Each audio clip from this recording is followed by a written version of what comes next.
Es lunes 13 de enero de 2014, gracias a usted que nos acompaña en la entrevista en línea. Transmitimos en vivo desde la sala de redacción de la Prensa Gráfica a través de Canal 37 en señal abierta de televisión, Canal 99 en cable de Tigo. Un abrazo a nuestros compatriotas que como siempre nos acompañan en nuestra transmisión en internet www.laprensagráfica.com. Este lunes abrimos la semana conversando sobre la interpretación de lo que se dijo o no se dijo durante el primer foro presidencial del tema de la transparencia puesta en discusión a la luz de los donativos que reciben los candidatos o presidentes cuando ya están en ejercicio. Los casos Flores Taiwán y Funes, con el empresario incluso Nicolás Salume, dos casos particulares que están en el plano de la discusión. Está con nosotros en nuestros estudios Roberto Rubio, director ejecutivo de la Fundación Nacional para el Desarrollo FUNDE, que además tiene la representación de nuestro país del capítulo El Salvador de Transparencia Internacional. Roberto, buenos días, bienvenido. Buenos días, William, muchísimas gracias de nuevo por invitarme para estar aquí compartiendo, tanto ahora con los que te leen, con los que te ven. Exactamente. Bueno, Roberto, un poco desvelado, ¿no? Haciendo análisis del foro del debate presidencial de Bueno, la realidad es que siempre soy animal nocturno, ¿no? ¿Sí? Sí, me cuesto muy tarde.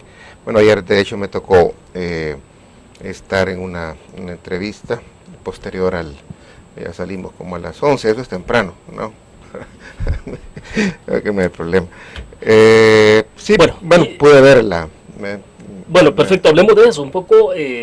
Tengo la impresión de que alrededor de, claro, era el primer debate presidencial que se da en nuestro país.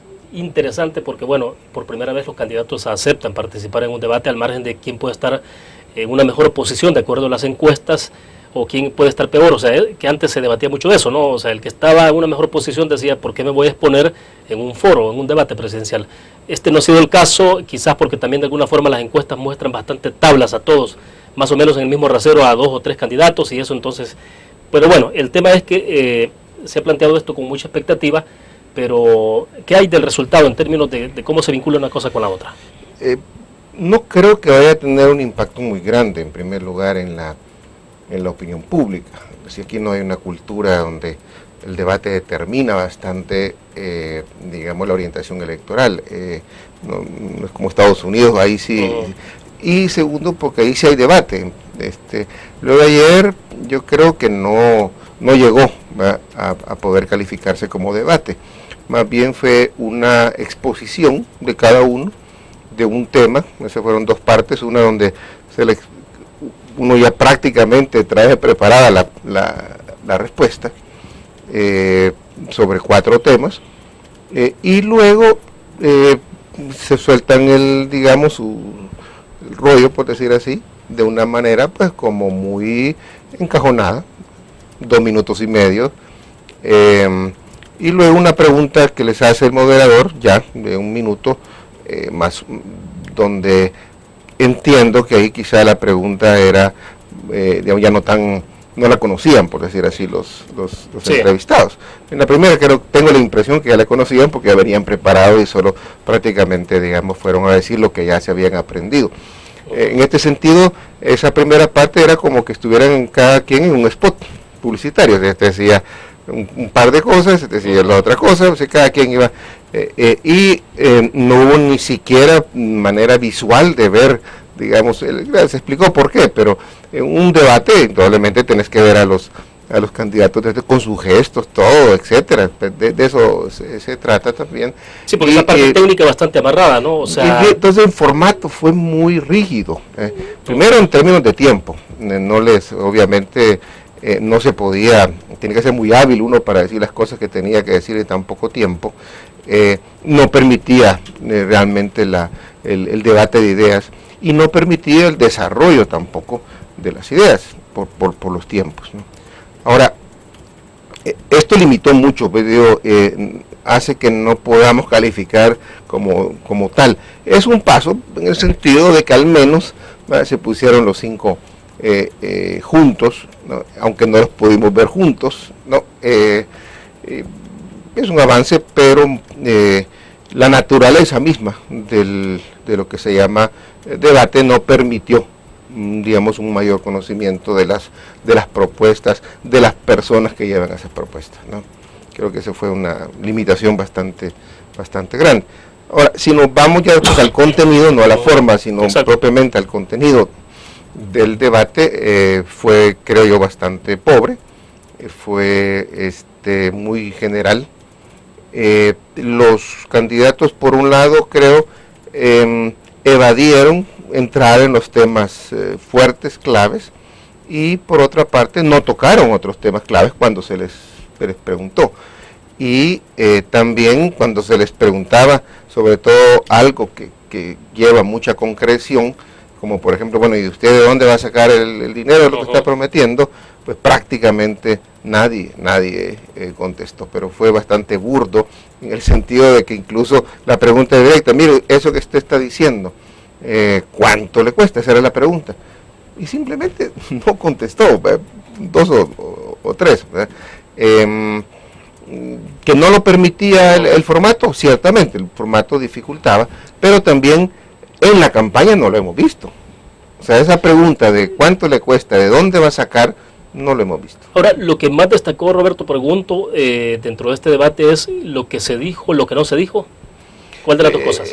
Yo creo que ambas cosas. Por ejemplo, hay temas que sacó el moderador, pensiones, por ejemplo, ¿no? Un tema clave, importante, que tiene que ver no solo con la deuda de este país o con las finanzas públicas, sino que tiene que ver también con la vida de muchísimos pensionados. Y lo que se dijo fue, pues mire, son importantes, lo vamos a corregir, crean en mí, pero cuando incluso el entrevistador creo que hasta mencionó, dijo, bueno, subir la edad, bajar la cobertura salarial, ¿qué es lo que proponen ustedes para enfrentar? Ninguno entró en eso.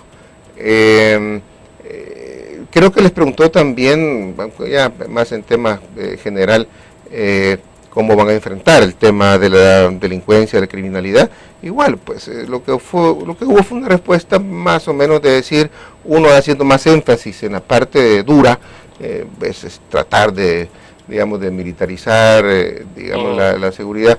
Otros hablando que era política integral, ¿no? Y que la prevención y que al mismo tiempo represión, o sea, todos destacando el tema de la represión, pero evadiendo entrar al tema de la tregua, exceptando obviamente la oposición, que un par de candidatos que criticaron al gobierno por estar pactando con los delincuentes. El tema fiscal, por ejemplo, lo evadieron completamente, cómo van a enfrentar el manejo macroeconómico, por decirte así, en la parte justamente económica.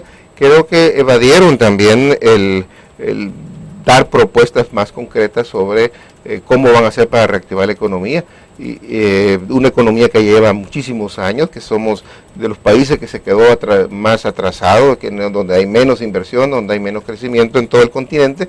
Y bueno, eso merita una respuesta. ¿Qué piensan hacer ustedes tampoco lo hubo? Entonces creo que son temas que justamente pasaron de lado o se hicieron los locos, ¿no? Ahora bien, ayer escuchamos a Roy Campos de Niktovsky, decía que más o menos el 66% de las personas ya tomaron la decisión por quién van a votar. Eso tiene que ver, digamos, un poco con lo que iniciaba hablando de Roberto, de que tendrá poca repercusión lo que pueda haber ocurrido anoche. Mira, creo que puede tener un poco más de repercusión que antes, pero si tú sumas los votos ya definidos de Arena y los votos ya definidos del Frente, es decir, lo que llamamos el disco duro, sobre todo los militantes, esos ya están definidos, y eso suman 32, 34, 28, 29 por cada lado, y súmale todos los que están definidos por Tony Saca.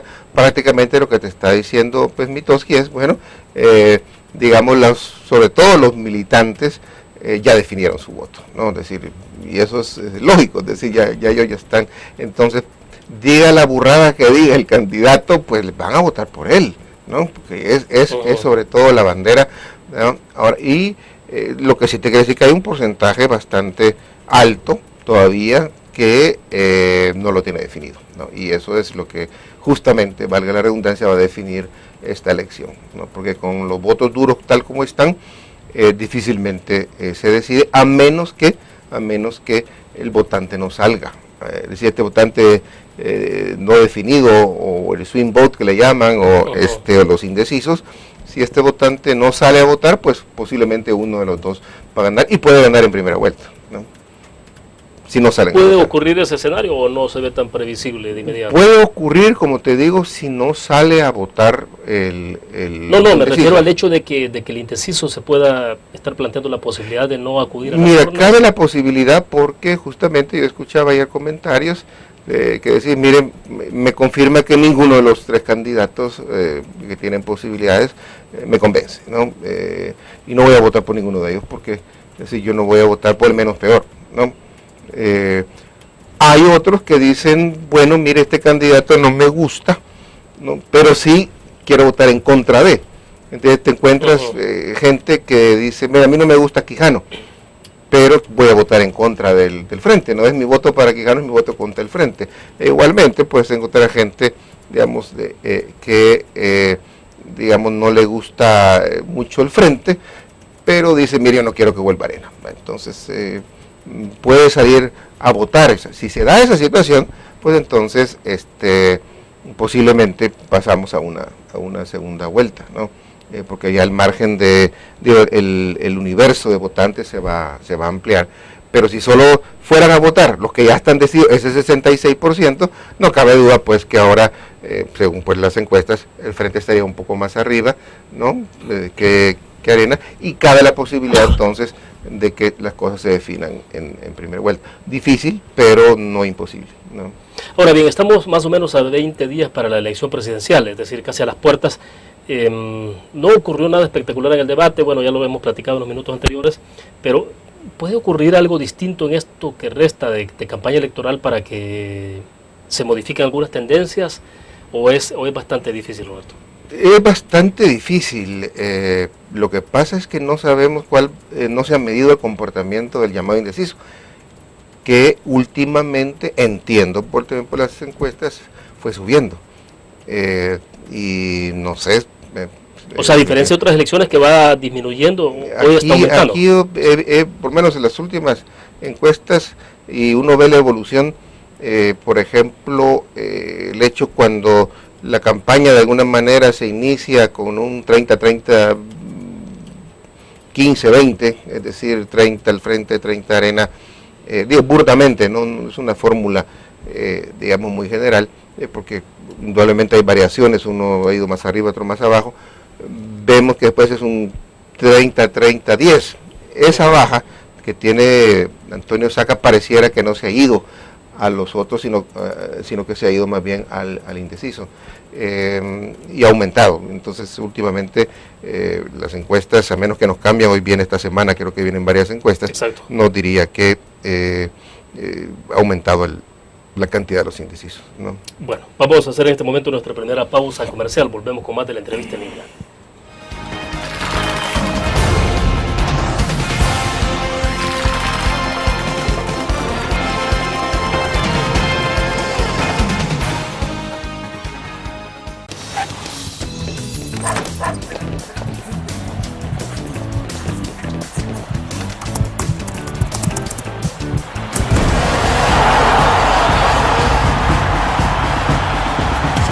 La pasión del deporte la vives también en elgráfico.com, el sitio deportivo más completo de El Salvador, con la información actualizada y resultados minuto a minuto de los partidos en juego.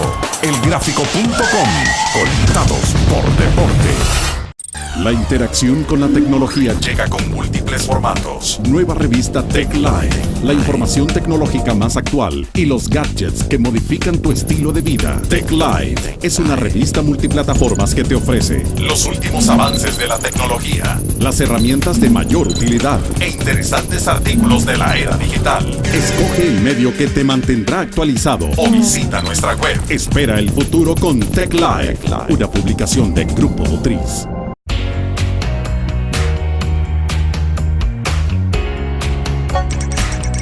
Cada momento, donde quiera que estés, te damos el mejor contenido en diferentes plataformas para que tú escojas el medio para informarte.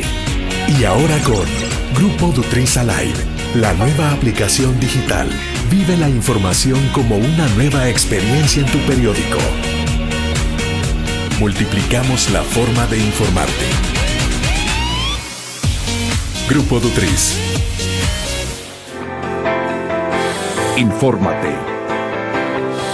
Exprésate. Y disfruta tu música. Punto 105. La radio del joven adulto.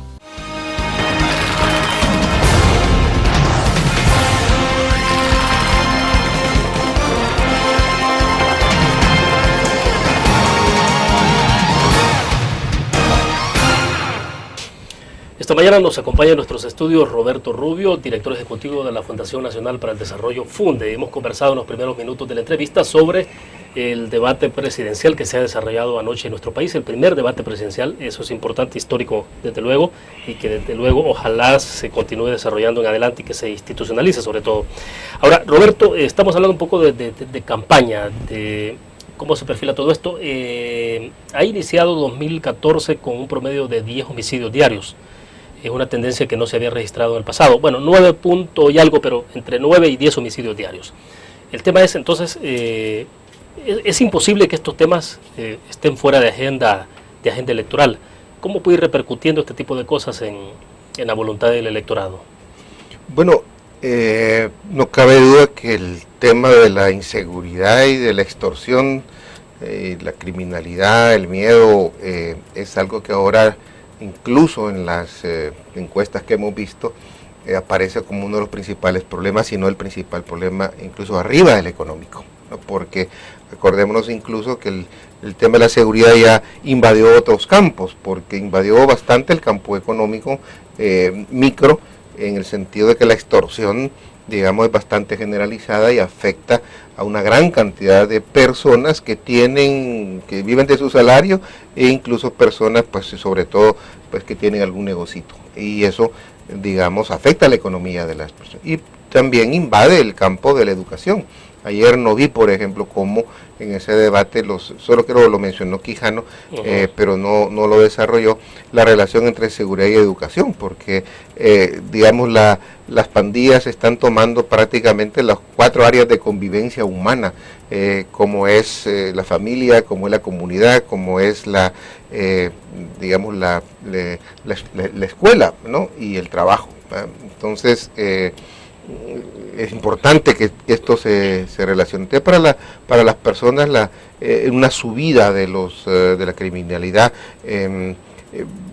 creo que pesa en la opinión pública, aunque la gente lo vive cotidianamente, porque es más, si tú sumas ahora la subida de homicidios con la cantidad de desaparecidos, que son casi de 1.600 desaparecidos el año pasado, que se dieron, pues la tasa de homicidios no ha bajado tanto, la extorsión no ha bajado tanto. Quiere decir que, en síntesis, el problema de la seguridad sigue siendo muy fuerte, no es un factor que la población haya sentido que está disminuyendo, ¿no? Y esto podría quizá afectar a digamos, el voto, pero no creo que también sea determinante, ¿ves? Porque a menos que hubiera una situación demasiado que se le fuera de las manos y demasiado control al gobierno, cometiera un error demasiado grande, sí pudiera inclinar a varios indecisos a castigarlo, ¿no? Pero, como te decía antes, están empezando otros factores que hacen que no lo castiguen. Y esa ambigüedad de cómo el Ejecutivo está abordando el tema de la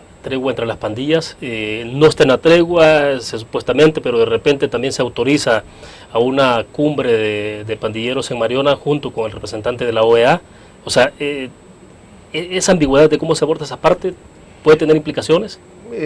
Sí, de hecho las personas perciben primero la incapacidad para abordar el tema de la tregua. No se pudo realmente, digamos, manejar esa situación. Segundo, mucha gente percibe también que no fue claro, no fue transparente ese manejo. Y tercero, la gente percibe esa contradicción que se ve entre, pues por un lado, un ministro de seguridad, porque no es muy favorable a la tregua, y un ministro de defensa, pues que sí sigue estando activo en la tregua, ¿no?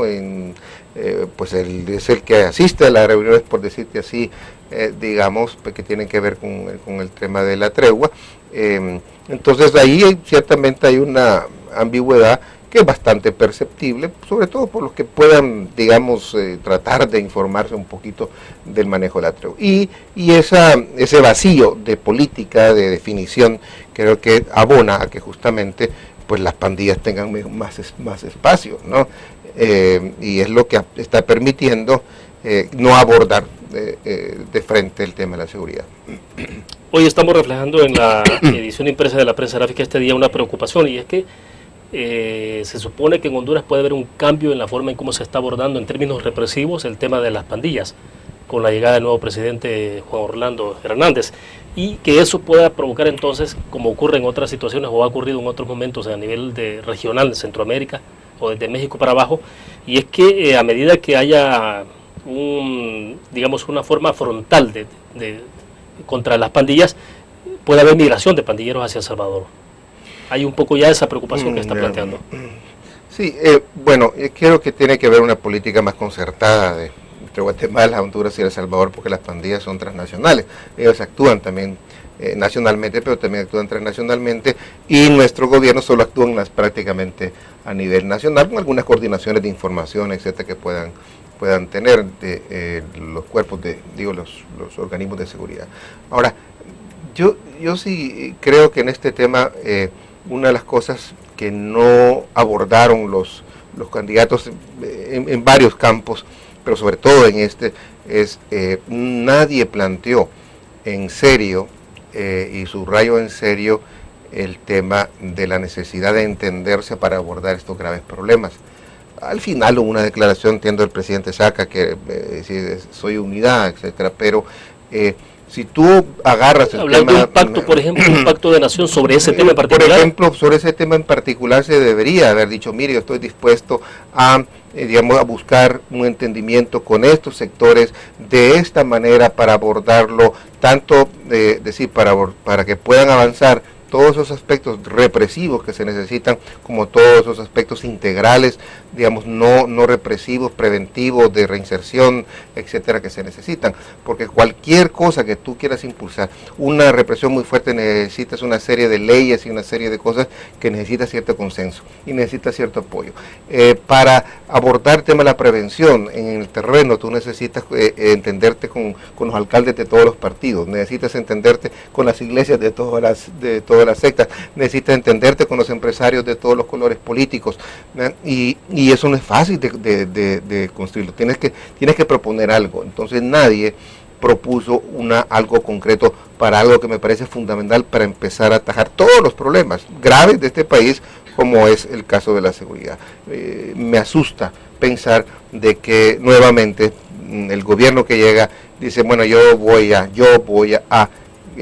solucionar esto, y lo va a tratar de hacer solo, va a ser él su llamado a participación, pero es él el que convoca, en lugar de buscar más un gobierno de unidad, o llamémosle quizá gobierno de unidad muy fuerte, pero sí, digamos, un esquema de entendimiento que permite atajar estos problemas. No lo vi, me preocupa que eso no sea una apuesta en serio que están haciendo los candidatos, ¿no? Bien, mientras tanto han habido otros temas anteriores a este debate, Roberto, que tienen que ver con la situación de transparencia, el manejo de la transparencia. En el caso de los candidatos, cuando estos están como candidatos a la presidencia, y ahí nos remitimos al caso del presidente entonces candidato Mauricio Funes, el donativo que recibió Nicolás Alume, y ahora el caso Francisco Flores y el donativo de Taiwán. Claro, en dos momentos distintos, dos situaciones distintas, pero que uno entendería, bueno, está la base, la situación de la ética, la posible comisión de delitos. Ustedes, como Funde, dieron a conocer la semana pasada un comunicado, ¿no?, el pasado viernes, donde plantean un poco el análisis sobre este tema. Yo creo que sí es importante entonces entrar en materia. ¿Cuál es el abordaje que ustedes sugieren alrededor del tema de transparencia? Bueno, dos cosas. Mira, primero hay que decir que todo aquello que levanta algún tipo de sospecha, y sobre todo cuando es público, tendría que ser investigado. Y es cierto que en los casos de Flores y de Funes, cuantitativamente, el origen de los fondos, el tipo de leyes que se le puede aplicar a cada uno son diferentes, ¿no? Pero sin embargo, como tú ya bien dicho, la base ética es la misma, es decir, Flores incluso ha dicho, mira, yo sí recibí este dinero, pero prácticamente dice, pero no sé qué se hizo, ¿verdad? Es decir, esto no puede ser, ¿verdad? Pero también Mauricio Funes dice que no es lo mismo, ciertamente no es lo mismo, pero es la misma base, porque desde el momento preciso en que él dice que se le condonó ese préstamo, sea o no haya sido candidato, digo, o haya sido presidente, funcionario público, el hecho es que inmediatamente tuvo que pagar impuestos, ¿no? Es decir, ese dinero, en la medida que el préstamo se transforma en una donación, porque es prácticamente una donación, tuvo que pagar impuestos. Así no haya sido funcionario público. Y en esta parte es interesante porque el ministro Cáceres, el ministro de Hacienda, dijo que no debía pagar. O sea, es decir... Sí, pero pues, bueno, el ministro Cáceres tiene que no puede contradecir a su jefe. No, ¿A eso responde la posición del ministro Cáceres? Pues yo creo que sí, porque yo no escuché ningún argumento que me diga que cuando un préstamo se transforma en donación no se paga, pero además yo creo que se dio el caso público casi de una confesión de evasión cuando se dice hicimos todo lo posible para no pagar impuestos, ¿no? Mire, esas declaraciones están ahí, yo no voy a decirme yo voy a hacer todo lo posible, otra cosa es que usted lo quiera hacer, pero no lo declare públicamente, ¿no? Porque está prácticamente diciendo, declarándose no evasor en este caso, ¿no? Entonces, ese es un punto, pero el otro punto es también lo que se llama, yo no conozco exactamente todo el concepto que le llaman de cohecho impropio, es decir, es que hay un artículo, si no me equivoco, 331, 328 del Código Penal, que te dice que ningún funcionario público puede recibir una dádiva, ni ningún, digamos, regalo, por decirte así, no, de otro para, digamos, mientras esté en su cargo. Y el caso, pues también de Flores prácticamente confiesa que recibió eso, ¿no? Y ahí se le pueden aplicar varios artículos del Código Penal, pero también Mauricio Funes, ¿verdad? Confiesa que recibió, digamos, una dádiva en la medida en que ya no es un préstamo, sino que cuando él, pues me imagino que fue presionado por lo que dijo don Fabio Castillo, que le dice, mire, ¿cómo va a pagar el préstamo? Entonces él dice, no, es que ese préstamo ya no es préstamo, esa es una donación. Pues también entonces los funcionarios no pueden recibir, digamos, esto, y sobre todo cuando de repente el que da ese préstamo, pues digamos, visiblemente tiene algunos favores. Entonces, ese es el primer punto, ¿vale? Yo creo que ciertamente el presidente tiene razón cuando dicen, mire, no puede ponerlos exactamente en el mismo plano, no, pero en el plano ético son iguales, es decir, el plano ético, ahí hay casos, ¿no?, de que tienen que ser investigados. Pero lo segundo, para nosotros no es tanto lo importante ahora que si ese Flores o Funes, no hay que personalizar. Aquí hay que verlo positivamente en el sentido de que se ha logrado, sea por el caso de Flores o sea por el caso de Funes, se ha logrado destapar algo que estaba más o menos oculto, que era el manejo discrecional de fondos en Casa Presidencial. Eso se hizo antes y se siguió haciendo ahora. Entonces, es buena oportunidad para que nosotros empecemos a regular y no darle toda esa discrecionalidad que tiene el presidente de la República, sea quien sea, para usar fondos, sea fondos que le regalan de fuera, sea fondos que le dan de dentro, e incluso los fondos que recibe del presupuesto nacional, ¿no? Porque igual, la partida secreta, que fíjate que hasta ese nombre tiene, partida secreta, y eso no tiene ni siquiera ese nombre en el presupuesto, se llama gastos reservados de la presidencia. Y gastos reservados no quiere decir que son secretos, si alguien los tiene que saber, a alguien le tiene que reportar, claro, y además tienen un destino específico. No pueden ser usados para comprarse un yate, para comprar voluntades o para comprarse una casa o mantener a los amantes, no. Es decir, tú tienes que usar esos fondos para justamente el destino que se le están proponiendo, ¿no? Y el presupuesto que va a Casa Presidencial igual debería de ser puesto en vitrina para decir, bueno, esto es el desglose, en esto se gasta, y dar un reporte como da cualquier institución pública. Entonces, aquí tenemos la oportunidad, la Asamblea Legislativa, la clase política tiene la oportunidad para un poco, digamos, regular más esos usos discrecionales de Casa Presidencial, porque así vamos a avanzar en transparencia en una de las instituciones clave del Estado como es la Presidencia de la República. Bueno, hacemos en este momento otra pausa comercial, volvemos con más de la entrevista en línea.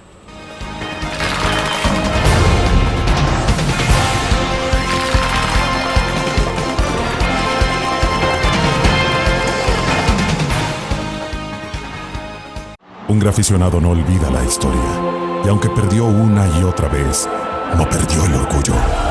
El graficionado se levantó entonando su grito de batalla, respirando gritos de gol y celebrando las épicas victorias. Un graficionado cree en la magia de la camiseta y mantiene viva la ola de fe, porque el graficionado sueña con volver a un mundial.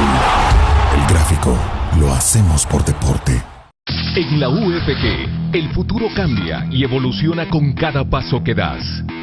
Aquí estudias, aprendes y aprendes más, porque tu pasión es nuestra pasión.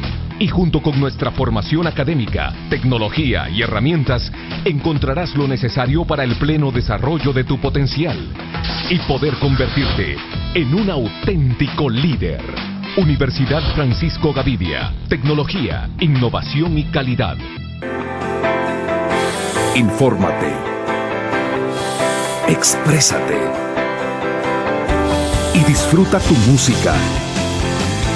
Punto 105, la radio del joven adulto.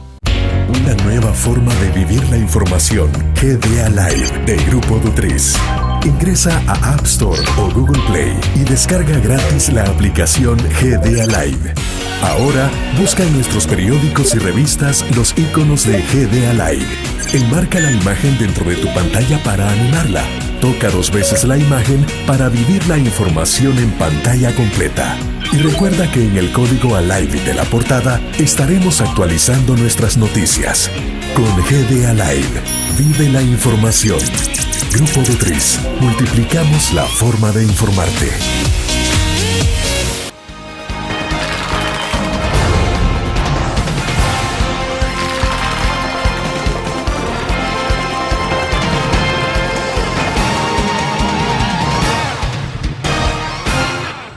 Roberto, en el caso específico Flores Taiwán, me gustaría una evaluación tuya de parte desde una perspectiva que tiene que ver cómo se está abordando institucionalmente la participación de una comisión especial que, si uno no mal recuerda, en el pasado la Corte Suprema de Justicia declaró que esa comisión era inconstitucional, pero bueno, una comisión instalada para ver el caso. Luego también las declaraciones reiteradas del presidente de la República sobre lo que debe hacer o no el fiscal general de la República. Estas dos participaciones, en este caso particular, ¿abonan o no a que esto se pueda clarificar más? ¿O debería dejarse al fiscal general de la República para que haga su trabajo? No abonan a la institucionalidad, en primer lugar, y no abonan a esclarecer el caso tampoco. No abonan a la institucionalidad porque, por ejemplo, el crear una comisión de este tipo y se han venido creando comisiones.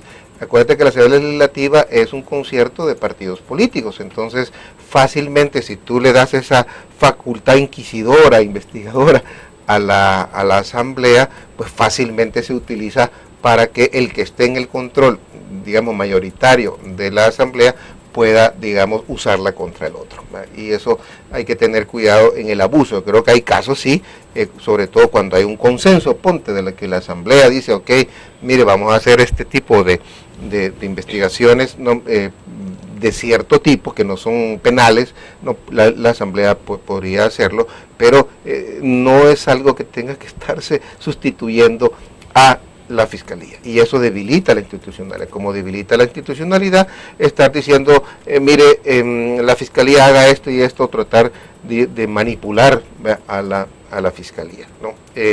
O de chantajear a la Fiscalía. Es decir, creo que eso no abona a la institucionalidad, y no abona a la clarificación porque se mete en la dinámica electoral. Entonces, pasadas las elecciones, posiblemente ya decae este tipo de dinámicas, y mucha gente lo ve nada más como parte de un juego electoral, y no lo ve como lo estaba mencionando antes, como una oportunidad para limpiar, digamos, cosas que no se han estado haciendo bien en Casa Presidencial, ¿no? Se dan ambos problemas y eso, como te digo, afecta la institucionalidad y no va a ayudar mucho a esclarecer el caso porque le mete demasiado ruido, ¿no? a estos casos que deberían ser bien investigados, y la Fiscalía tendría que dejar su curso, ¿no? La Fiscalía creo que tiene oportunidad también de reivindicarse, porque ha dado muestra, por ejemplo, con el caso de Diego Holguín, bueno, a este le investigo sí, a este otro no. Yo creo que tiene la oportunidad ahora de actuar más imparcialmente y también hacer investigaciones donde vea que hay suficientes elementos, ¿no? Porque hay, creo que si se va a las declaraciones públicas que han dado los, digamos, el expresidente y el presidente, eso da motivo para una investigación, pero ahí tiene que ver, como digo, para ambos, ¿no? El famoso documento del Departamento del Tesoro, Roberto, que estaba, no estaba, finalmente recaló en la parte de si incluso el presidente podía haber cometido un delito federal norteamericano por haber revelado un documento que se supone está en manos de la Fiscalía. Luego vimos declaraciones de Mari Carmen Aponte también vinculado un poco sobre este caso. ¿Qué sugiere esto? O sea, ¿cómo debería de tratarse? Bueno, aquí me imagino que las autoridades de Estados Unidos tendrán que investigar qué fue lo que pasó. Entiendo que este documento era algo manejado muy por la Fiscalía, bajo las normas de confidencialidad que tienen las distintas instancias, ¿no? La norteamericana y la salvadoreña, en el manejo de los casos, sobre todo cuando pues pueda haber un proceso de investigación o hay alguna información, mientras no haya prueba contundente de algo, pues no lo sacan. El haberlo sacado pues antes de que, digamos, o haber pedido permiso a la instancia para hacerlo, pues indudablemente eso digamos, hace que las autoridades norteamericanas tengan el derecho pues, de investigar, mire usted cómo se dio esta filtración, porque entiendo que este documento le llegó al presidente de alguien de la Fiscalía, ¿no? La semana pasada, por ejemplo, la Embajada de Estados Unidos en nuestro país decía que el SAR, que es el reporte de actividades sospechosas, es un documento confidencial que no implica la existencia de una investigación. Sí, es que tú puedes tener, mire, incluso ya hay software en varios instancias en Estados Unidos de investigación, que después de la crisis del 2008-2009 se desarrollaron software que permiten justo ver actividades sospechosas, que puede ser una persona que tiene de repente $10,000 en una cuenta y le aparecen $1 millón, $2 millones, inmediatamente esa cuenta cae en la sospecha, ¿no? Y puede o no puede ser investigada, se puede ser material de investigación y puede caer muchos ciudadanos en esas actividades porque es un monitoreo financiero de estas personas, de estas cuentas, ¿no? Y casi a veces hasta automáticamente te pueden encender el foco rojo para decir, mire, esta irregularidad, de repente no vacía la cuenta, de repente la cuenta sube, entonces cae en esa. Ahora, eso no quiere decir que haya habido una investigación, ¿no? Porque puede sí, puede no sabemos. Ahora, ellos han dicho que no da pie a necesariamente una investigación, porque puede quedar en la lista de los investigados, puede ser que digan, no, mire, esta persona pues ya justificó, ya investigamos, ponte decir, o supimos que no hay mayor problema, entonces no da pie a eso, ¿no? Ahora bien, de alguna manera el presidente Funes la semana pasada prácticamente reconocía de que si hubo una posible comisión de delito en el caso Flores, también podía haber quedado ya en la prescripción, es decir, que haya prescrito. La pregunta es la siguiente, ¿cómo se deben abordar estos casos? Es decir, los casos de corrupción, estrictamente de corrupción, ¿no deberían de prescribir o entonces qué hay que hacer? ¿Reformar la ley?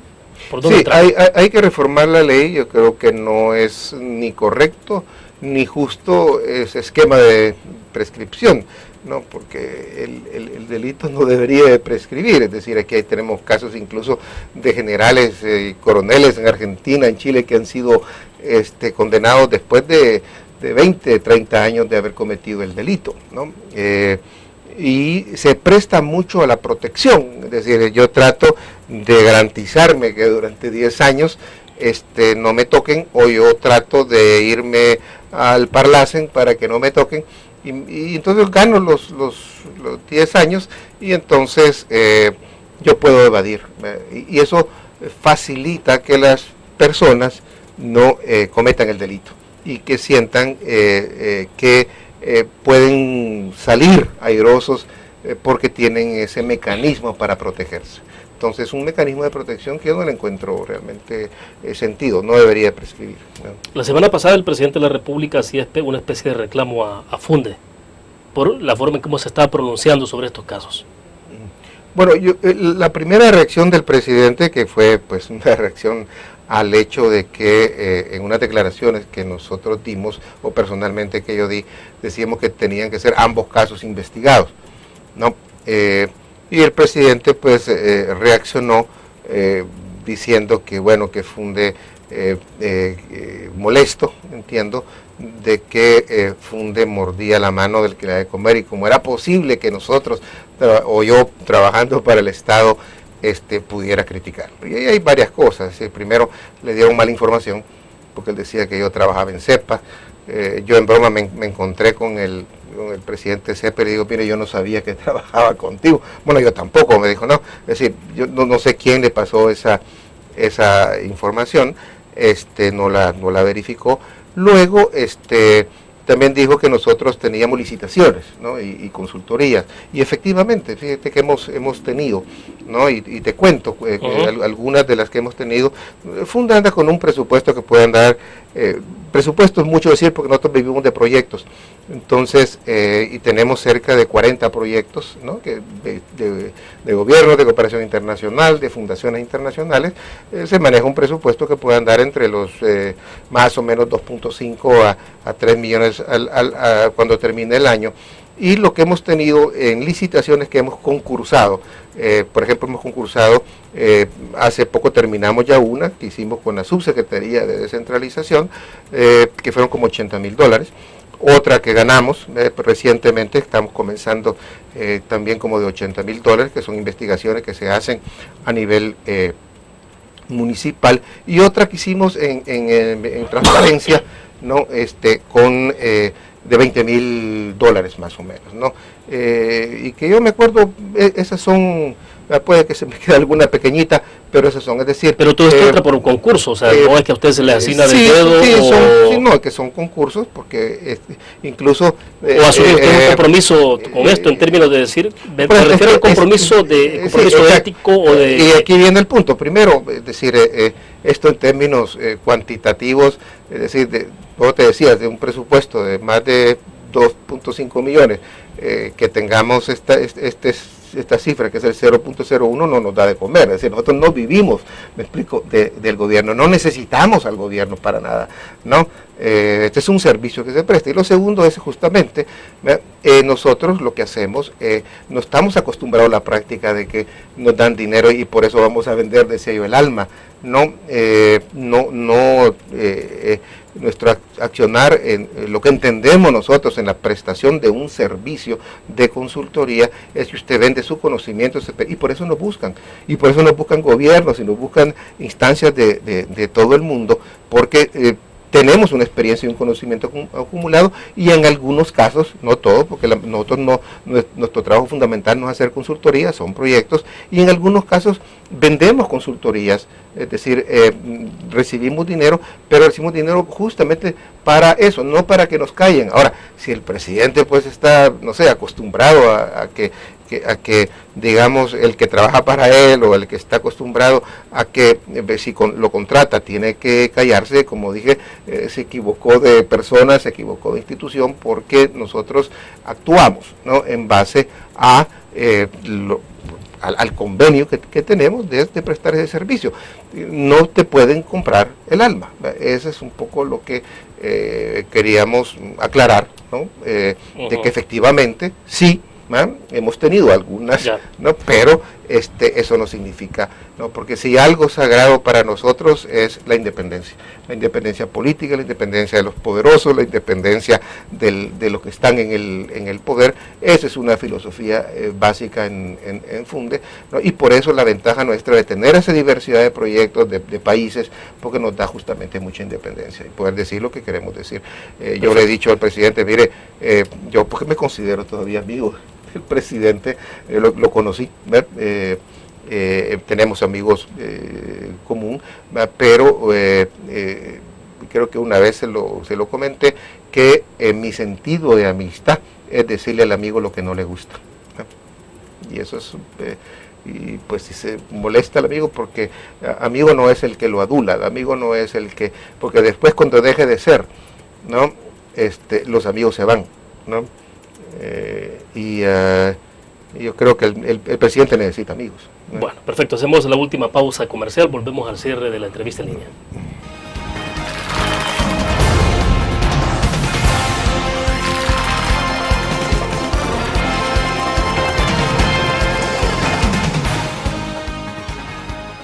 En la UFG, el futuro cambia y evoluciona con cada paso que das. Aquí estudias, aprendes y aprendes más, porque tu pasión es nuestra pasión. Y junto con nuestra formación académica, tecnología y herramientas, encontrarás lo necesario para el pleno desarrollo de tu potencial y poder convertirte en un auténtico líder.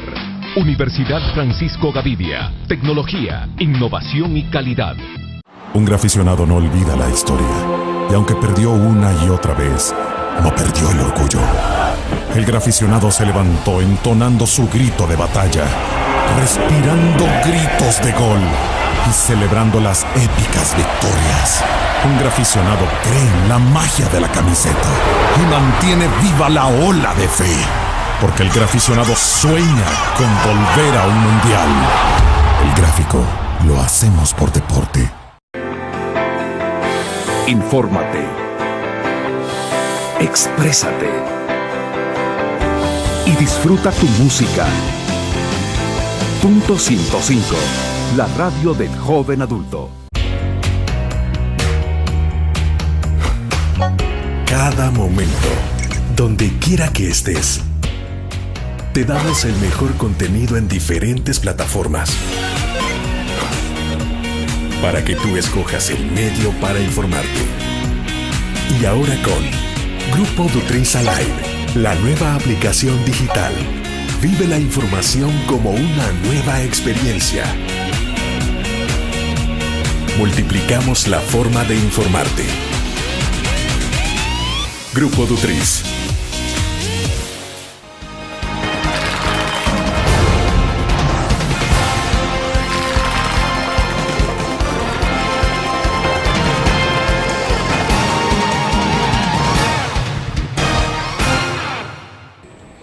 Bueno, estamos al cierre de la entrevista en línea. Lo platicamos el año pasado al cierre del año, Roberto, pero me gustaría que lo viéramos ahora en perspectiva, ya que estamos cerca de la elección. No se sabe si se define esto en primera vuelta o si habrá segunda vuelta. Lo concreto es que a partir del 1 de junio habrá nuevo presidente. Y volvemos sobre los temas, entonces, y de lo que se dijo no se dijo en el debate, pero los temas cruciales, ¿qué podrían ser? 2, 3, tema de la parte fiscal, pensiones, la parte que tiene que ver con el tema de seguridad pública. Yo te mencioné unos 4 o 5 temas estratégicos, claves, que tienen que ser definidos en el próximo periodo presidencial, y tienen que ser definidos, la mayoría de ellos al menos, de una forma concertada.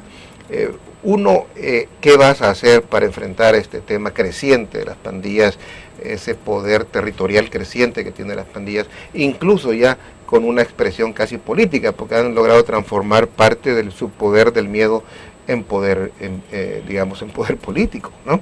El control que están teniendo de importantes zonas urbanas del país. Y a propósito, ¿pueden ser actores políticos o electorales? A nivel local pueden llegar a tener una importancia, en la medida que se han mostrado cierta disciplina y que tienen incidencia, porque eso es una red, no son bandas así, sino son redes de familia y son redes de colaboradores, de amigos, etcétera, en el barrio. sí pueden llegar a tener a nivel local. Todavía no creo que tenga una incidencia determinante a nivel presidencial, pero sí puede ser un actor político a nivel local. Y yo creo que de alguna manera han buscado también, o se les ha facilitado la tregua. Creo que dejó un espacio, o les dejó un espacio para que puedan hacer eso, ¿no? ¿Cuál es la respuesta que le vas a dar, ¿no? ¿Cómo vas a justamente a dar una respuesta al planteamiento que ellos mismos hicieron? No a ellos, sino al planteamiento que ellos han hecho, que es, mire, si yo tengo una oportunidad para ganar $500 decentemente y otras 500 arriesgando mi vida y matando, pues posiblemente la mayoría creo que escogerá ganarlo decentemente. Pero ¿cómo le ofreces tú esa oportunidad? Claro. ¿Cómo le ofreces para que dejen la extorsión? ¿Qué plan tienes para impedir el contacto que puedan tener para que no se transformen en un instrumento del narcotráfico y que se vuelvan operadores ya grandes, ya no micro, digamos, en operaciones micro del narcotráfico? Y que esa parte, más de algún comisionado de la PNC ya lo ha advertido, la posibilidad de que ya estén transformándose en estructuras de narcotráfico. Sí, todos esos retos que pueden hacer inviable a este país, creo que eso es un punto que los partidos en contienda, que los candidatos deberían de abordar. El segundo, también que es bastante inmediato, es van a tener que enfrentar el problema de caja, es decir, cómo van a hacer para tener dinero para este año, porque el presupuesto es muy ajustado, los ingresos están sobreestimados y ya hemos tenido, digamos, serios problemas de caja. Quiere decir problemas para financiar los gastos corrientes del año, y van a tener que hacer algún tipo de operación. Posiblemente vamos a ver en el periodo de transición una operación parecida a la que vimos antes, de tener que hacer un préstamo, y eso nuevamente va a poner presión sobre las finanzas. ¿Y los ingresos se han sobrevaluado, los ingresos que tendremos este año en términos de crecimiento? Normalmente se sobrevalúan porque se hacen sobre la base de una tasa de crecimiento, y creo que le hicieron una tasa de crecimiento arriba del 2%, entonces posiblemente eso no se vaya a dar según ciertas previsiones. Es que normalmente el ejercicio presupuestario, que es una de las cosas que hay que corregir, normalmente sobreestiman los ingresos y subestiman los gastos, y por eso que en el camino tú estás corriendo para ver cómo cubres esa cantidad de hoyos que quedan, ¿no? Y el tema fiscal en sí, es decir, ya no solamente los problemas de caja, los problemas de caja son producto de un deterioro justamente del fisco, y cómo vas a corregir estas tendencias, digamos, que afectan lo fiscal, como es esa tendencia, digamos, a mayor endeudamiento, es la presión de las pensiones, es un tema en sí mismo que tiene que ser abordado, los problemas que estamos cayendo con las calificaciones de riesgo, que se nos hace cada vez más caro conseguir fondos, es decir, cómo vas a mantener estos equilibrios fiscales. Y también en la parte económica, cómo vas a reactivar la economía, porque esto está vinculado, cómo vas a hacer para enfrentar los problemas fiscales, está vinculado a la reactivación económica. Entonces aquí tienes, solo en la parte económica tienes tres cosas: caja, equilibrio fiscal y dentro de esto pensiones y reactivación, ¿no? Creo que esos son quizás los temas, y el otro que creo que es fundamental es institucionalidad. La institucionalidad, después de los acuerdos de paz, que digamos quizás en los primeros 10 años uno veía que podía irse consolidando, más bien creo que entrado este siglo hemos empezado a tener signos preocupantes de un deterioro de la institucionalidad, ese deseo de controlar las instituciones, de partidizar las instituciones, del uso que puedan dar las cúpulas de los partidos a las instituciones, tentaciones para reducir la libertad de expresión, digamos, tentaciones para reducir los márgenes de acción de la Fiscalía, o para controlar la Fiscalía y usar la Fiscalía en términos políticos contra el enemigo político o contra el rival político.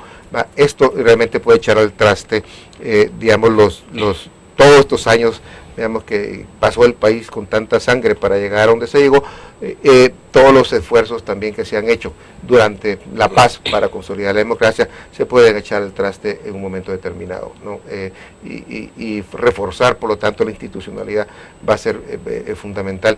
Y desgraciadamente en el debate presidencial no se habló de esto, no fue un tema que fue incluido cuando es un tema tan importante, quizá más importante, porque para enfrentar los problemas de la seguridad, de inseguridad ciudadana y los problemas económicos necesita instituciones fuertes y sólidas, y eso es justamente lo que no estamos teniendo, ¿no? Ahora, el año va a ser bastante complicado. Ni bien terminan estas elecciones y estarán pensando los partidos políticos, los candidatos en elecciones 2015, o sea, sí. prácticamente estaremos en elección durante este mismo año. Y sí, vamos a tener un periodo después del 2015 hasta el 2018, quizá el 2016 va a ser un año, bueno, parte del 2015 y el 2016 un año más tranquilo. Vamos a volver después ya para el 18 y se nos va a dar una situación parecida al revés, ¿no? Con el caso del 2019, que vamos a tener primero legislativas y luego presidenciales. El